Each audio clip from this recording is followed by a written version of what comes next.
What up, everybody? It's your boy, the Smart Nigga Head in the house, coming with a brand new video. Before we get started, please hit that thumbs up, comment, subscribe. Truly goes a long way. I appreciate all the support. This is episode 1 of my history lessons vid. Again, I'm no perfect expert when it comes to sneakers, but I'm just sharing what information I found on the shoe. If there's anything incorrect or anything I left out, please leave a comment below. I truly appreciate it. This is going to be on my Grail of Grails, one of the 3 sneakers that got me into sneaker collecting. This is an iconic shoe.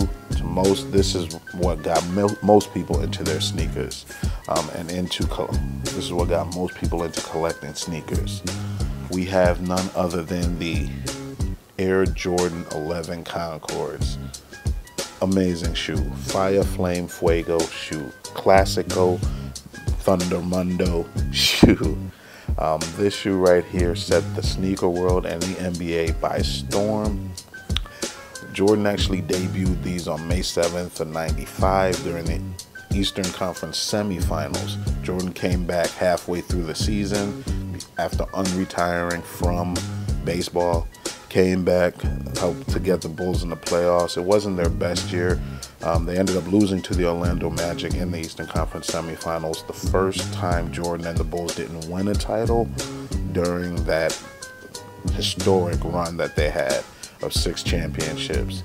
The Orlando Magic ended up playing the Pacers in the Eastern Conference finals, ended up beating the Pacers. Then they faced my favorite NBA team and favorite player of all time, Hakeem Olajuwon, and the Houston Rockets in the finals, and they ended up losing to Hakeem the Dream and Clyde the Glide to help, and they ended up winning their 2nd title in as many years. So it was a pretty big deal. But this shoe right here took the world by storm.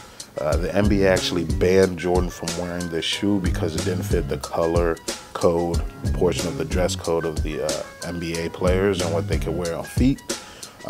So they banned him. I believe they fined him, but I'm not sure about the fine part. But he's later released in 1995, in November of '95, during that year. And in that year, Jordan and the Bulls went 72-10, won their 4th title, and that was the first title of their next three-peat. I believe for that '95 release, they changed the Concord Jumpman to a red Jumpman to help make it fit the color code of the NBA. If I'm wrong about that, please let me know. Also, I know the Jumpman was pointing to the left on those pairs as opposed to the right. So that's something that Jumpman Bostic always points out too. Otherwise, there isn't too much of a difference in terms of the design of this particular retro here, which is the 2011 retro, and the OG '95 release. Tinker killed it with this one. If I'm not mistaken, the story behind it is that Jordan wanted a sleek look, something that could go with a tuxedo, and this is how the patent leather was made and introduced. And this is what I think really blew my mind as well as everyone else's mind about this shoe, is that there wasn't patent leather used on any other shoe prior. So the fact that it was shiny when you wore it on court, it looked so sweet playing and hooping in these shoes. So it really just took everyone's breath away when they released. Now, if you guys didn't see my original Grails vid, I'll leave a description down below. I'll leave a link in the description below so you can check it out. But I just fell in love with this shoe. I couldn't afford it at the time. My mother wasn't caring about, Jordans and Nikes and sneakers. She was just making sure we got our education and we had a roof over our head. So this is my first pair of Concord 11. Picked these up from Soul Supremacy late last year. Big shout outs to them. VNDS condition.